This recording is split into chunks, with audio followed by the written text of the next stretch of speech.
Il y a eu Barbier avant Dornelas. Il y a eu Zemmour avant eux. Mais après eux, qui viendra? Après eux, c'est pas fini. Dans une époque où l'opinion est omniprésente, où chacun peut s'exprimer comme il le souhaite, en tout moment, quelle place reste-t-il aux professionnels historiques de l'opinion, ces élites des médias que sont les éditorialistes? Bienvenue dans Opinion, une série de podcasts qui vous donnera un aperçu du paysage médiatique français, de sa lente évolution vers un journalisme de commentaires et de son abandon progressif de l'information. Discriminer, c'est choisir. Discriminer, c'est sélectionner. Discriminer, c'est la liberté. Dans ce troisième et dernier épisode, nous verrons comment la relève des journalistes engagés est assurée sur Internet, avec des plateformes comme Twitch ou YouTube.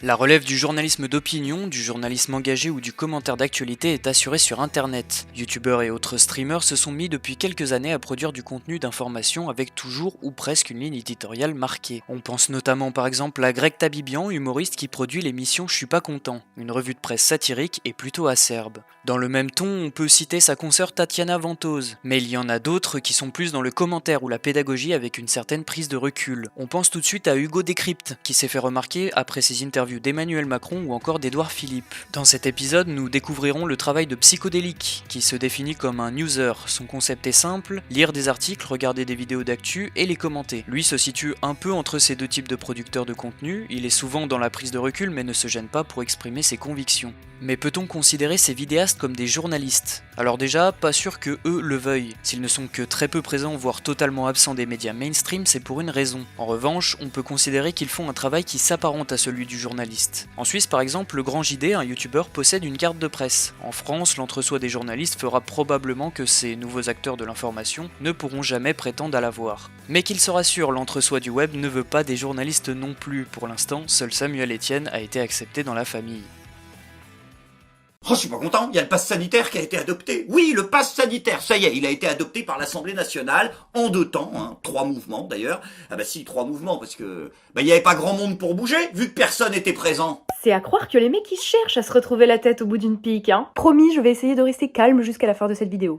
Voici les voix de deux producteurs de contenu qui font partie de ces nouveaux acteurs de l'opinion sur Internet. La forme est soignée, le fond est satirique, piquant voire acerbe, mais tout est sourcé, tout est pensé. À la manière de bons éditorialistes ou de bons chroniqueurs dans le style de Guillaume Meurice sur France Inter, il pose un regard critique sur l'actualité en y apportant des traits d'humour. Mais alors que les chroniques de Guillaume Meurice passent à la radio, sont reconnues, en tout cas par une partie de la profession, celles sur Internet sont vues d'un regard dubitatif. Janine Paloulian, journaliste honoraire, nous explique sa vision des choses.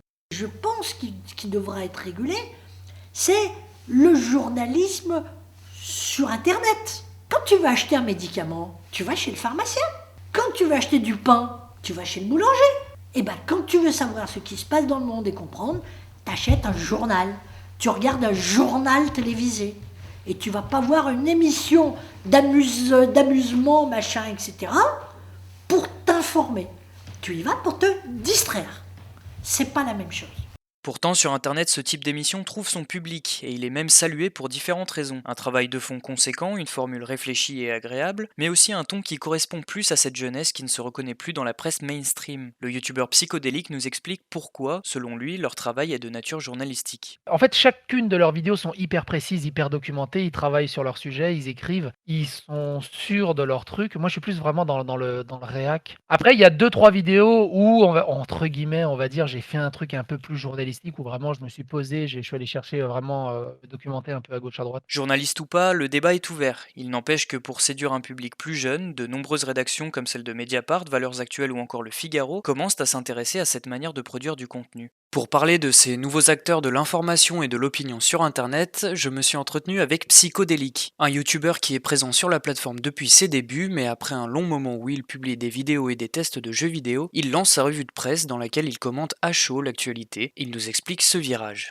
Au tout début, je faisais des vidéos de jeux parce que YouTube est arrivé en 2006. Mais après, pour le format que je fais actuellement, en fait, ironiquement, c'est par manque de temps. Et en fait, je cherchais du coup un contenu qui était très facile à faire et sympa. Et quand j'y réfléchi pendant quelques jours, je me suis rendu compte que un des trucs que je consommais le plus sur YouTube, c'était de suivre les newsers américains. Il y en a des dizaines et des dizaines aux États-Unis. Et j'aimais bien ce côté réaction, qui me rappelle tout simplement un peu le côté, un peu le côté réaction qu'on peut retrouver sur Twitter ou sur des forums un peu à l'ancienne, mais sous format de vidéo. Et aussi ce côté bad news, j'aime bien ce côté un peu bad news avec des news un peu plus polémiques, un peu moins exposées, je trouve, que dans les médias traditionnels. Et bah, du coup, j'ai tenté. Et en fait, c'est vachement bien parce que ça demande vraiment un effort assez léger. C'est du one shot dans les conditions du direct. Et j'aime bien ce côté un peu spontané, en fait. Une décision qu'il a pris par manque de temps, pourtant il publie tous les jours jusqu'à 4 vidéos. Mais comment organise-t-il son travail? Pendant que je suis au taf, pendant la pause déj ou dans les transports, je vois un article qui m'intéresse. Je lis l'article. En rentrant à la maison le soir, je le surligne. Ça prend quelques minutes à le surligner, tu sais, avec les couleurs. J'enregistre la vidéo. La vidéo est dure, c'est en one shot et en direct. La vidéo dure la longueur de l'article. Donc 15 minutes. Tu rajoutes peut-être 20 minutes, une demi-heure derrière. Tu sais, le temps de l'uploader, de faire la miniature, de faire la description, de la partager sur les réseaux. Et poser, c'est emballé. Sa ligne éditoriale est claire et posée, il s'intéresse aux actualités boudées par la presse mainstream, ça passe par de l'actu web ou encore des phénomènes de société. Moi, j'aime bien dire bad news et phénomène de société, un peu dans ce genre-là. Il y avait, tu sais, j'avais fait une interview avec une autre chaîne suisse et ils avaient résumé ma chaîne de manière assez pertinente, je trouve. Ouais, c'est ça, c'est plus l'actualité du web, les influenceurs, mais aussi les phénomènes, les sujets de société, tels que le racisme, la cancel culture, les SJW. Par SJW, comprenez Social Justice Warrior, en français les chevaliers de la justice sociale. C'est un terme plutôt négatif utilisé pour décrire un groupe de personnes qui défendent toutes les causes, toutes les minorités sur les réseaux sociaux. Ces derniers peuvent se montrer très virulents. Parler de ces sujets a largement fait exploser la chaîne de Psychodélique, mais comment l'explique-t-il? En fait, il y a je le savais pertinemment que ça allait prendre plus d'ampleur à chaque gros drama. Je m'attendais pas à ce que ça prenne autant d'ampleur, en fait. Tu sais, je m'attendais à ce que j'augmente mes vues de 20-30%, mais là, ça a juste tout explosé. En fait, un des premiers dramas qui a vraiment fait parler, on va dire, c'était Rip Trash. C'est vraiment le drama de Trash qui a vraiment démarré. Les gens aiment s'indigner, les gens aiment râler, les gens aiment gueuler. Forcément, tu fais une vidéo super bien, super enjouée, les gens ils vont dire ouais, c'est cool ta vidéo. Tu fais une vidéo où il y a des trucs polémiques, tu auras 10 fois plus de commentaires. Et donc forcément, tu as 10 fois plus de commentaires, forcément ça aide le référencement. Forcément, ça facilite l'algorithme et ça marche mieux. Ce que j'estime apporter, c'est peut-être, entre guillemets, une espèce pas de neutralité, mais de nuance ou de calme. Mais alors, avec ce succès, pourquoi ne se concentre-t-il pas uniquement sur sa chaîne YouTube? Pourquoi conserve-t-il son métier principal? Parce que le côté principal, c'est tout simplement la sécurité de l'emploi. Tu sais, j'ai un CDI qui me passionne à côté, que je kiffe bien, et ça reste un CDI. YouTube, du jour au lendemain, je peux me manger une vague de SJW ou je fais une connerie, je me mange 3 strikes et ma chaîne est saute et j'ai plus rien derrière. Je suis père de famille avec 2 gamins et une maison. Je peux pas me permettre d'avoir ce risque. Si j'étais plus jeune et célibataire, on va dire, je me dis allez, advienne que pourra, on va tenter. Mais là, actuellement, c'est pas possible.